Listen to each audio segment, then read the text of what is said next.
Hello and welcome back to my channel. Hello and welcome back.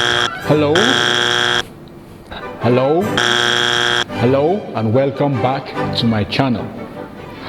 So today I am going to be exploring my passion for reading.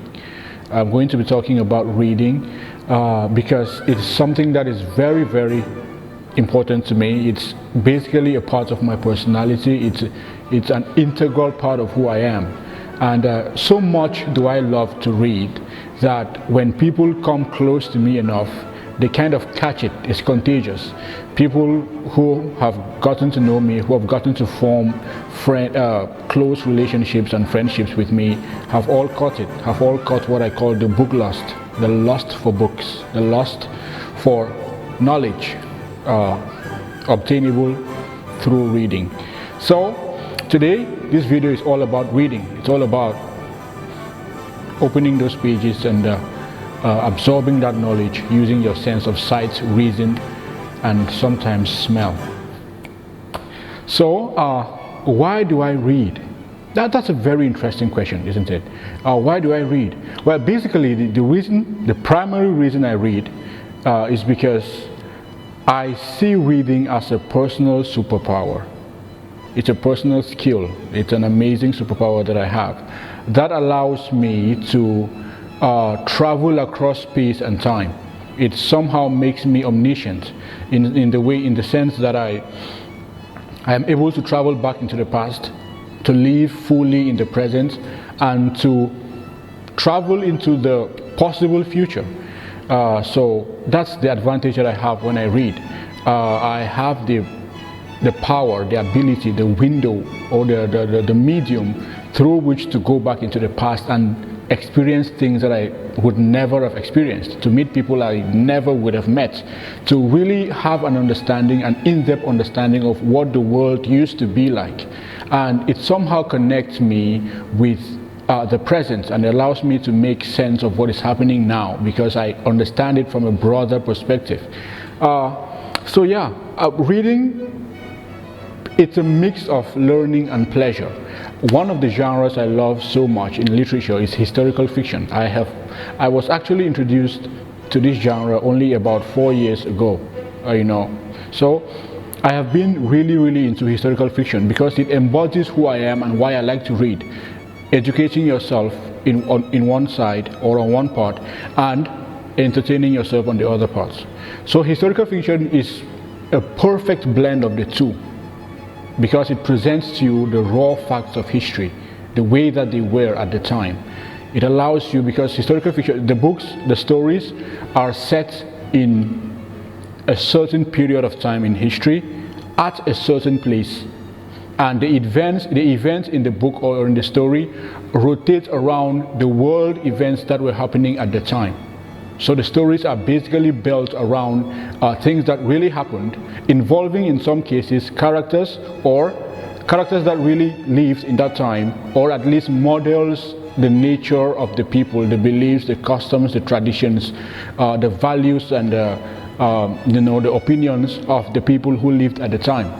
So because I'm so curious, because I am so fascinated with history, I often go back to read. And it just allows me to have some of the most unique experiences. Like I said, being in places I would never have been. These are things I like. These are things that I do. I read, and I have a vast, comprehensive knowledge of the world, what has been, what is, and what will be.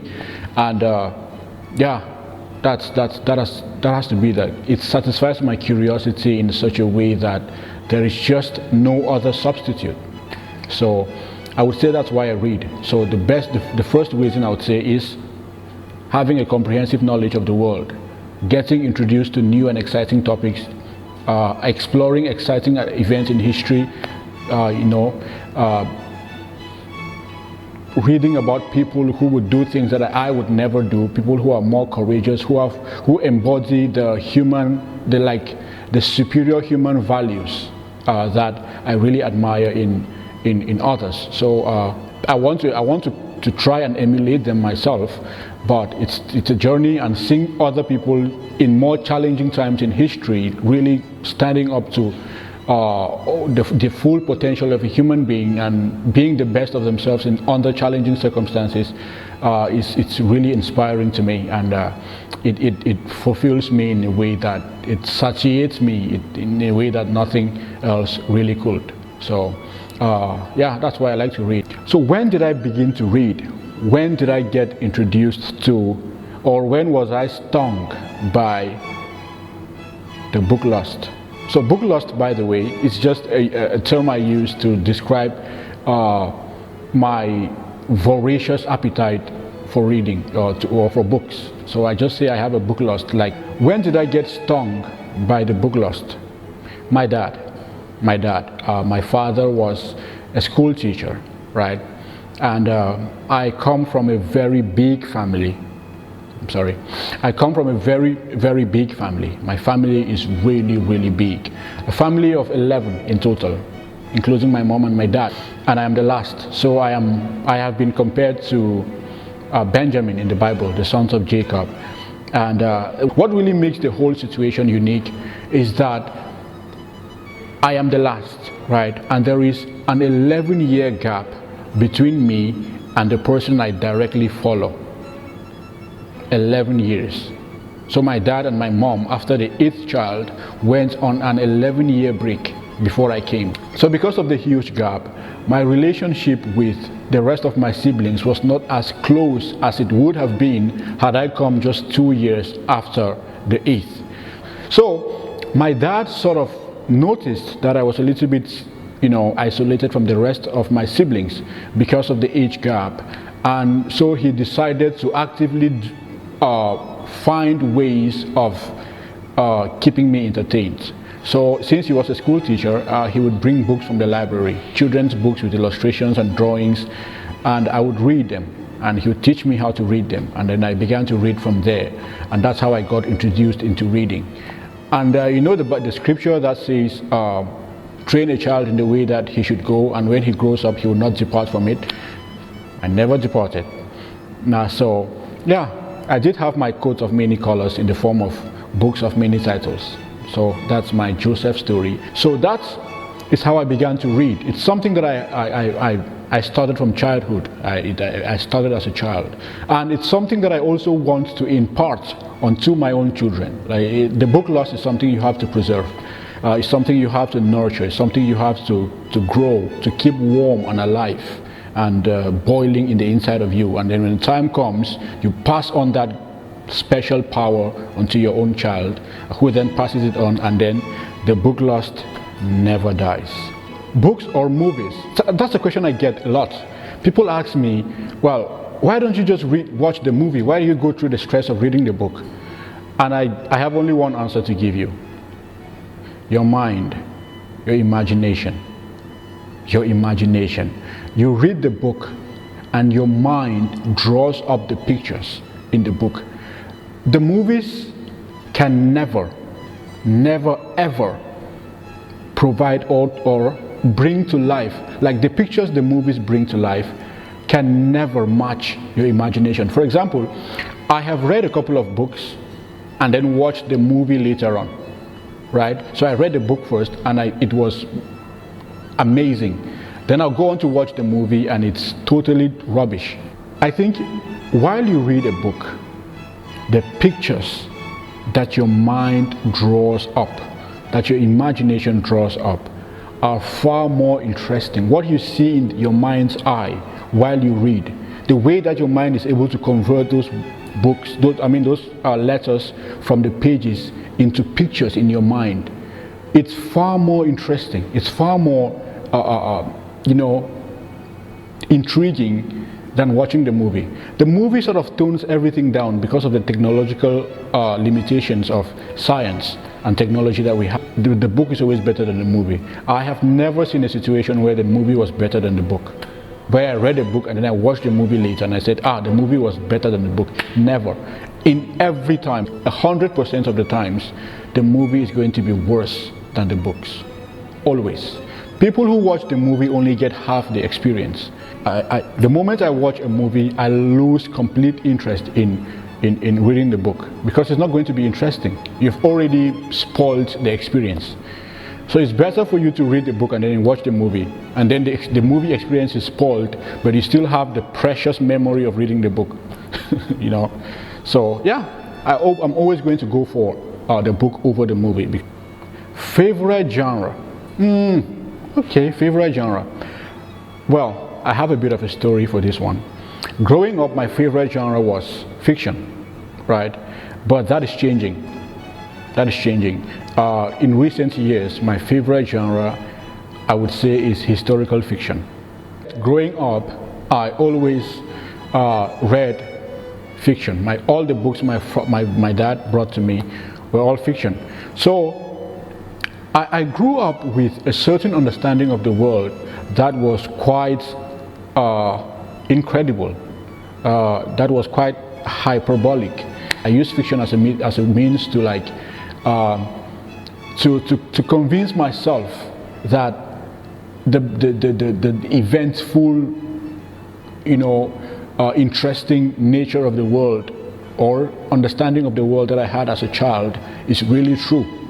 And I would just continue to read fiction. I can give you a timeline of my life in terms of the books I was reading. Like if I could start from secondary school, I could tell you in secondary school, I was reading this book in this class, this book in this class, this book in this class. Throughout secondary school and high school, I was reading fiction. Secondary school was all fiction. Like I said, I wanted to hold on to those childhood dreams of what the world is like, or what I thought the world was like, what I imagined the world to be like. So I read about elves and talking trees and like swimming birds and all the things you'd find in the fiction world.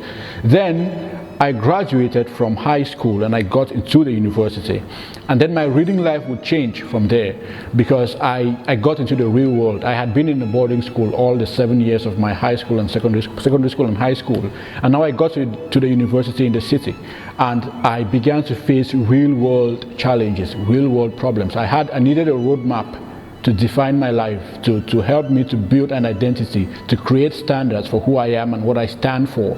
So I proceeded to read biographies of great people who had been successful because I wanted to be successful, right? And that's when I really began to take my Bible and my spirituality seriously, but that is a topic for another video. But for this one, I'm just going to talk about the books I read, which were written by people, coaches, life coaches. One of the most influential books I read at the time, because I was trying to find a way to cope with real life challenges. I found myself in the city. I could not understand anything. I had never been faced. I was bombarded with challenges left and right and so many questions about me and about my life. I had to leave my fantasy world and come into the real world, into our real world. And it was rough, it was scary, and I needed support. So I got Awaken the Giants Within. It's a book by Anthony Robbins, who is a coach. He's coached probably hundreds of thousands, possibly millions of people all around the world, and he knows the secret to success. At least he claimed to. And I read it, and boy oh boy was it amazing. That book changed my life. I might do a separate video just about that book and my story using that book to transform every aspect of my life. And yeah, so I became more disciplined. I finally had a cohesive identity, a stable identity for who I am. I had a roadmap for what I wanted to do, and I even broke down my routine, and I made sure I put some structure into my life and my daily living, all because of that book. And that's one other advantage of reading. It allows you to be able to learn from the masters, from people who know, right? From people who have gone before you, from people who have more knowledge and experience in a certain area, even if it's just your life in general.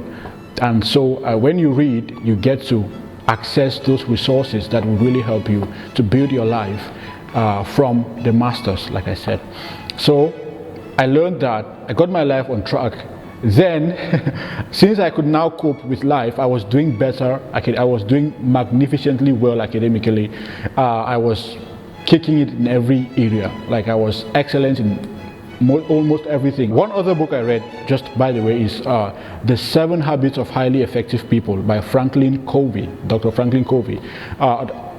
Totally recommended. That was the transition. I got from totally fiction into like just practical books on how to deal with real world problems.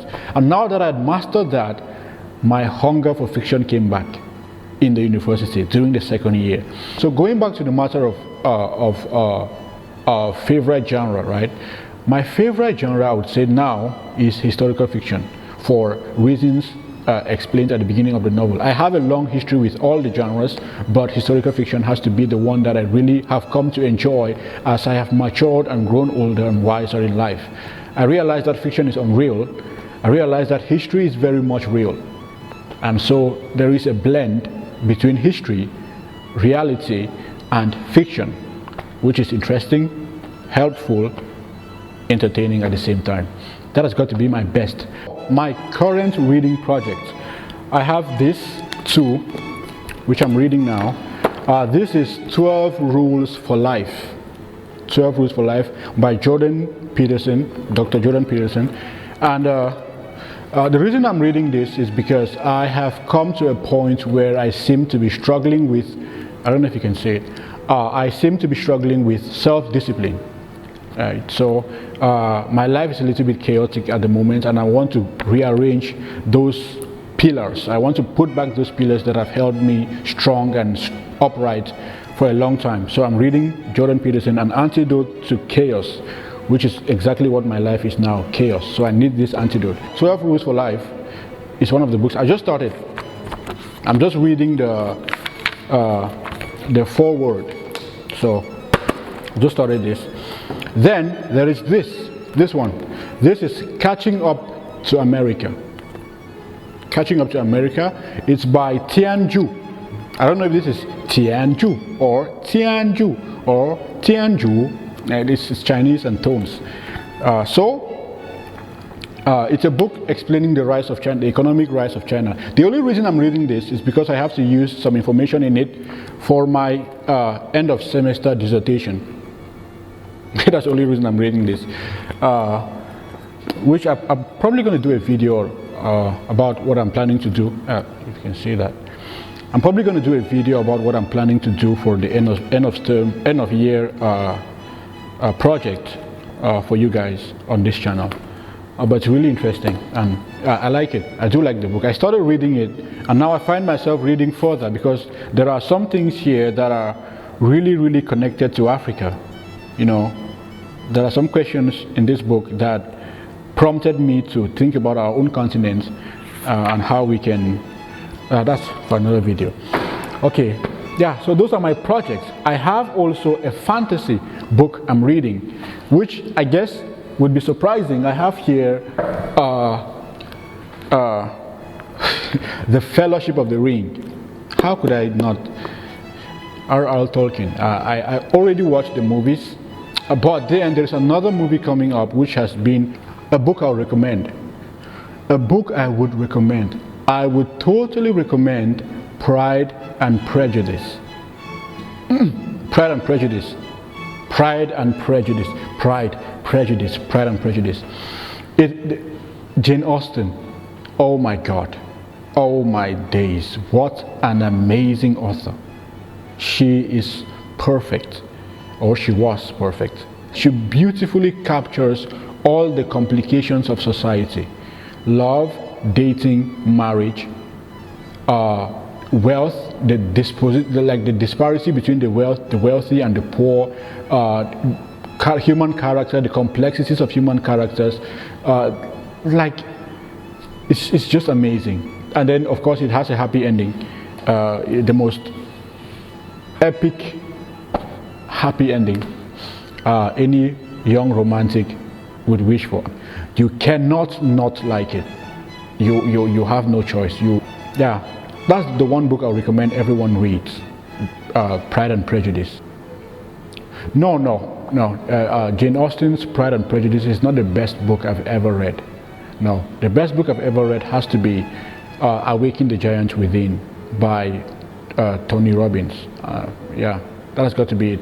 That's got to be it. Like I said before, it helped me to put structure into my life at a time when I was a youth, and I needed it. It's a practical book, guidelines on how to structure your life, how to build your beliefs, how to define your identity, to create standards for what you stand for in this world. And without that, I don't know where I would have been. I would have been carried off by some wind of peer pressure or something into things that would have been destructive for me in the long run. And that has got to be the most influential book I've ever read. It's the best book I've ever read because it influenced me in the biggest way. It helped in shaping who I am now as a person, and so I cannot give that position to any other book. I'm almost done with the Fellowship of the Ring, and immediately I finish the Fellowship, I am going to read this small book I got, The Giver. A Giver. I'm going to read it. The only reason I bought it is because I saw this phrase, sing the flaws in a perfect world. So apparently he has some kind of gift that allows him to see the flaws in a perfect world. I really have no background knowledge of it. I just bought it randomly. Well, because I've been seeing it, a couple of places, and I've never really read like a review. Even when I bought it, I just left it on my shelf. I've not read it. So yeah, The Giver. That's my next project. If you have read it, no spoilers, okay? I'm still getting to this.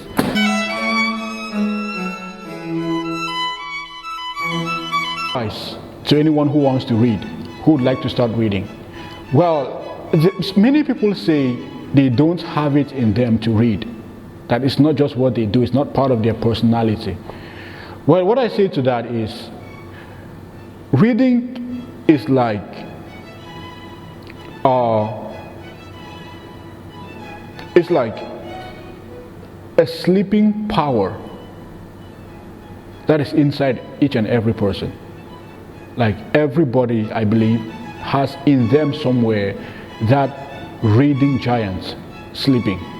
All you have to do is find a good way or find the right way to wake him up or to wake it up, and then you'll become a reader. I do realize that many people want to read. Many people understand the advantages that come with reading, but it's having the discipline or the sustained interest to actually go in there and start reading that is a problem. And some people say, well, I don't read, I don't like to read. The reason you feel that way, I think, is because you have not found the right book. Everybody has a right book. Everybody has, there is a book out there somewhere in the world that if you read it, or when you read it, it would serve as like your introduction, your threshold to reading other books. It's just a power you have to find. And if you want to read, the advice I would give to you is start with your topics of interest, something that you're interested in. If you're interested in history, well, you cannot be interested in history and you don't read. If you're interested in, let's say, fashion, like just fashion, start with reading a small fashion magazine. Start with just a small fashion magazine.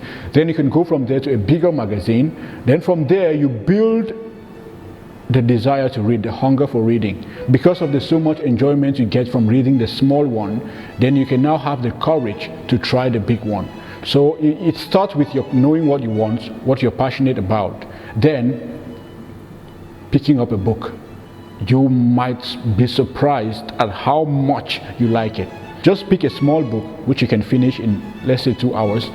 Then you finish that, the sense of accomplishment plus the total enjoyment of the book will sort of catapult you, sort of push you or motivate you to get into more challenging books. And when you open that power, when you unlock that ability, it will be the best thing that has ever happened to you.